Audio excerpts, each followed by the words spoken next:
Livro Até o Fim do Tempo. Mente, matéria e nossa busca por sentido no universo em evolução. Brian Greene, autor de O Universo Elegante. Prefácio. Eu faço matemática porque uma vez que você prova um teorema, ele permanece para sempre.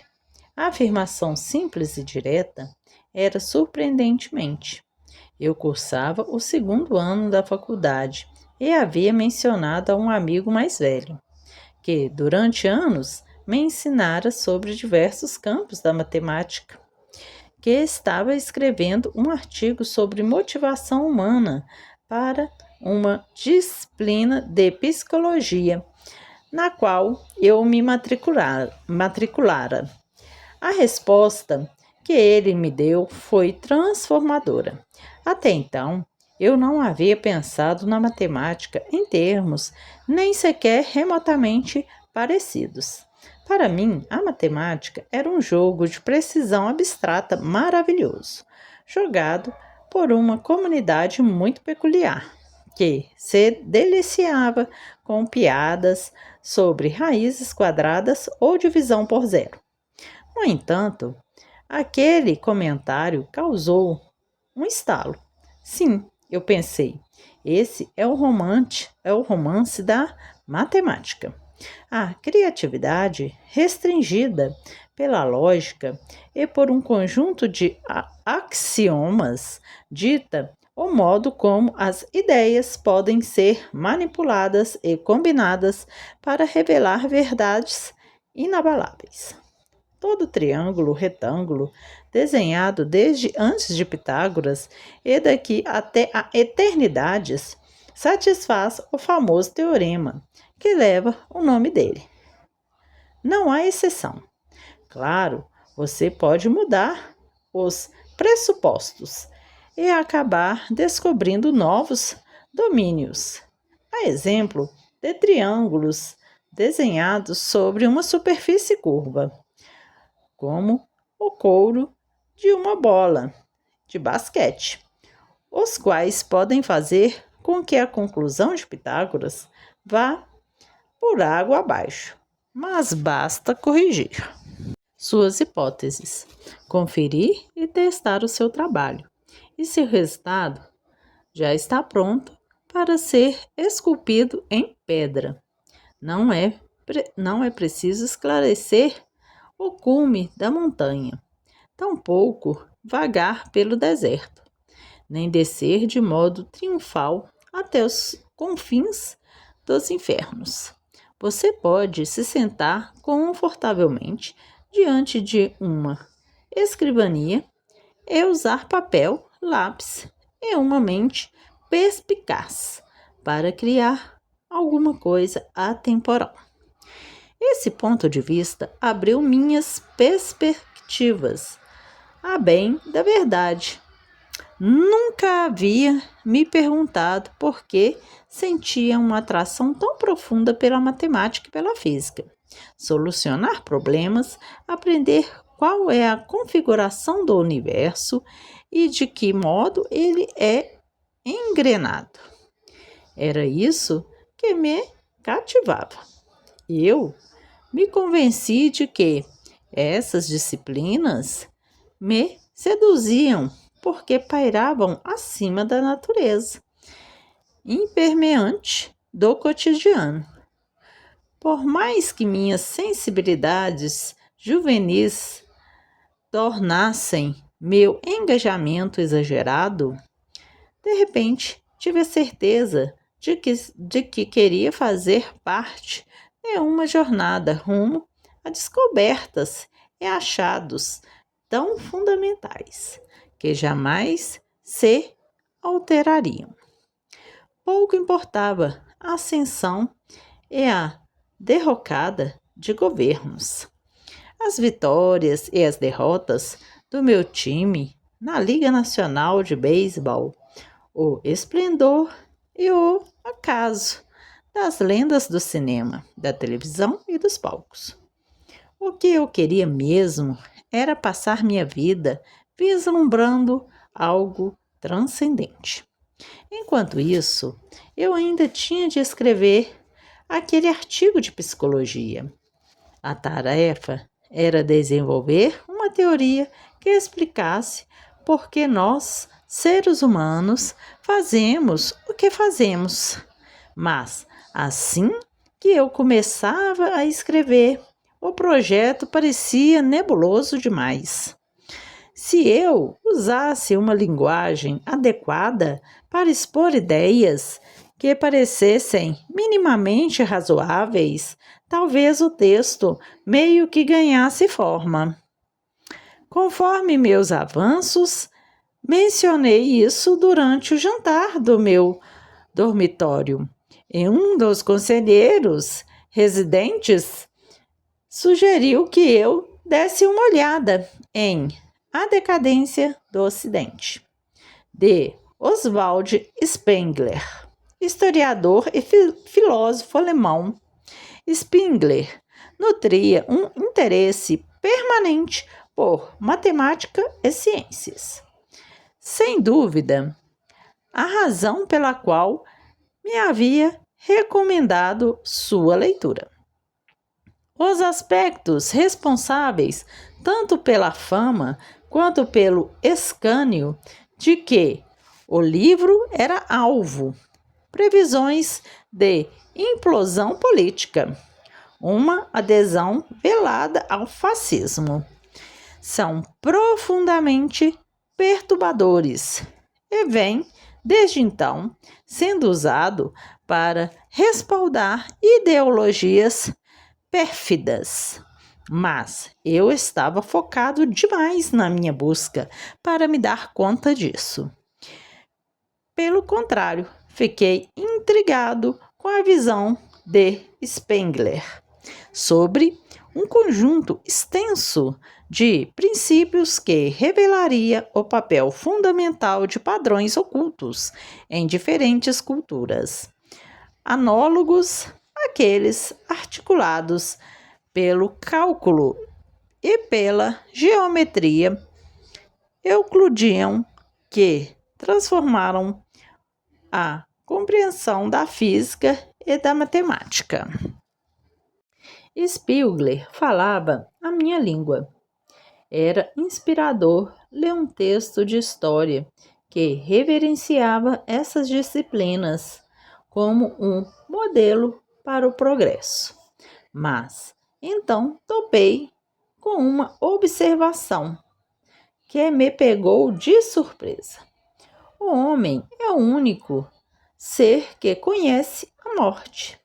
Todos os outros envelhecem, mas com uma consciência inteiramente limitada ao momento imediato, que lhes deve parecer eterno. Conhecimento este que incute o medo essencialmente humano diante da morte. Spengler concluiu que toda religião, toda investigação científica e toda filosofia se origina disso. Lembro-me de que me detive por bastante tempo na última frase. Ali estava uma parte perspectiva sobre a motivação humana que fazia sentido para mim. O encantamento de uma prova matemática talvez resida no fato de ser eterna. Pode ser que a sedução de uma lei da natureza esteja em sua qualidade atemporal, mas o que nos impulsiona a buscar o atemporal, a procurar qualidades que possam durar para sempre? Quem sabe tudo, isso provavelmente de nada peculiar. Consciência de que somos tudo menos eterno. De que nossa vida é qualquer coisa menos interminável. Isso ecoa e amplificava minha percepção recém-descoberta sobre matemática, física e o fascínio da eternidade. Parecia um tiro certeiro. Tratava-se de uma abordagem sobre a motivação humana baseada em uma reação plausível a um reconhecimento onipresente. Tratava-se de uma perspectiva que não havia sido inventada às pressas, no calor do momento. À medida que continuei pensando nessa conclusão, ela parecia conter a promessa de algo ainda mais grandioso. A ciência, como observou Spengler, é uma resposta ao conhecimento de nosso fim inevitável. O mesmo se pode dizer da religião e da filosofia. Mas, sério, por que parar por aí? De acordo com Otto Rank, um dos primeiros discípulos de Freud e fascinado pelo processo criativo humano, não deveríamos. O artista, na avaliação do Rank, é alguém cujo impulso criativo tenta converter a vida efêmera em imortalidade pessoal. Jean-Paul Sartre foi mais longe ao apontar que a vida é esvaída de sentido quando se perde a ilusão de ser eterno. A sugestão, então, abrindo caminho para se imiscuir nas obras desses e de outros pensadores que vieram depois, é de que boa parte da cultura humana, das experimentações artísticas às descobertas científicas, é impulsionada pela reflexão da vida sobre sua natureza finita. Uma encruzilhada, quem diria que uma preocupação com todas as coisas do âmbito da matemática e da física tiraria proveito das visões de uma teoria unificada da civilização humana, impulsionada pela intensa dualidade entre vida e morte? Tudo bem, vou respirar fundo enquanto sugiro aquela distante versão de mim mesmo, lá do segundo ano da faculdade, que não se empolgue demais. No entanto, o entusiasmo que senti provou ser mais do que um deslumbramento intelectual ingênuo e fugaz. Nas quase 4 décadas que se passaram desde então, esses temas permaneceram comigo, ainda que em algum canto do esquecimento da minha mente. Embora meu trabalho cotidiano tenha se concentrado em teorias unificadas e origens cósmicas, em ponderar sobre o significado mais amplo dos avanços científicos, várias vezes me peguei voltando às questões do tempo e do quinhão limitado que cabe a cada um de nós. Ora, por formação e temperamento, sou cético em relação à explicação unificadas, aplicáveis às mais diversas situações. A física está atulhada de teorias unificadas e mal-sucedidas sobre as forças da natureza. E mais, ainda quando nos aventuramos no domínio complexo do comportamento humano, de fato percebi que a consciência do meu próprio e inevitável fim tem uma grande influência sobre tudo o que faço, sem, contudo, fornecer uma explicação exaustiva para tal. Trata-se de uma avaliação que, imagino, é trivial, em graus variados. Ainda assim, há um domínio em que os tentáculos da moralidade são especialmente evidentes. Em todas as culturas e através dos tempos, atribuímos um um valor significativo à permanência. São muitas as maneiras pelas quais fizemos isso. Algumas pessoas buscam a verdade absoluta, outras se esforçam para obter legados duradouros.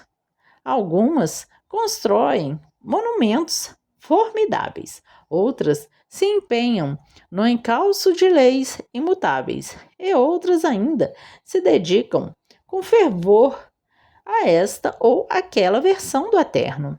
A entidade, como demonstra essas preocupações, exerce uma influência poderosa sobre a mente que tem consciência de que sua duração material é limitada. Em nossa era, cientistas equipados com ferramentas voltadas aos experimentos, à observação e análise matemática, desbravaram uma trilha pioneira rumo ao futuro. Um caminho que, pela primeira vez, revelou características proeminentes do centenário inevitável e definitivo, ainda que distante, está por vir. Embora obscurecido por uma névoa aqui e uma bruma ali, a panorama está se tornando desanuviado o bastante para que nós, criaturas pensantes, sejamos capazes de desvendar com mais destreza do que nunca a maneira como nos encaixamos na imponente vastidão do tempo. É neste espírito, nas páginas a seguir, que percorremos a linha do tempo do universo, investigando em detalhes os princípios físicos que produzem estruturas ordenadas, que vão desde as estrelas e as galáxias até a vida e a consciência, no âmbito de um universo fadado à dissolução. Examinaremos argumentos que demonstram que, como os seres humanos, os fenômenos da vida e da mente do universo têm vida útil limitada. De fato, em alguns momentos, é provável que a existência de qualquer tipo de matéria organizada já não seja possível. Examinaremos de que maneira os seres humanos autorreflexivos enfrentam a tensão gerada por essas percepções. Somos resultado de leis que, até onde sabemos, são atemporais e, no entanto, existimos apenas durante o mais breve instante. Somos regidos por leis que operam sem se preocupar com o destino. Ainda assim, com frequência nos perguntamos para onde estamos rumando. Somos moldados por leis que não parecem exigir um fundamento lógico subjacente e, contudo, vivemos em uma busca persistente de significado e propósito. Em suma, vamos esquadrilhar o universo desde o início dos tempos até o que se assemelha até um fim.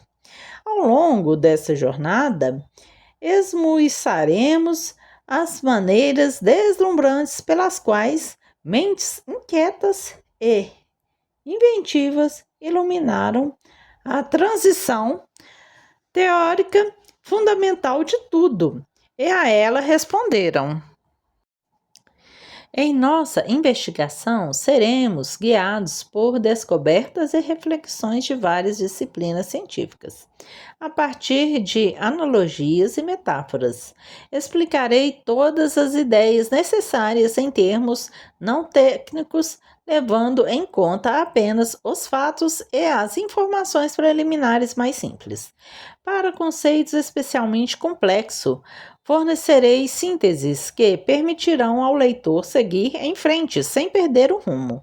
Nas notas ao final do livro, esclarecerei de modo mais detalhado os pronomes matemáticos, específicos e apresentarei referências e sugestões de leituras adicionais.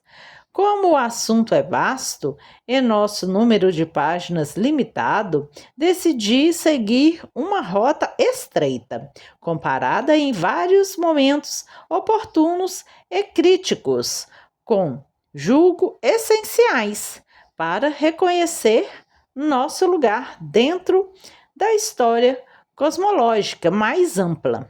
Essa é uma jornada movida pela ciência, a que a humanidade confere significado e relevância. É a fonte de uma aventura vigorosa e enriquecedora.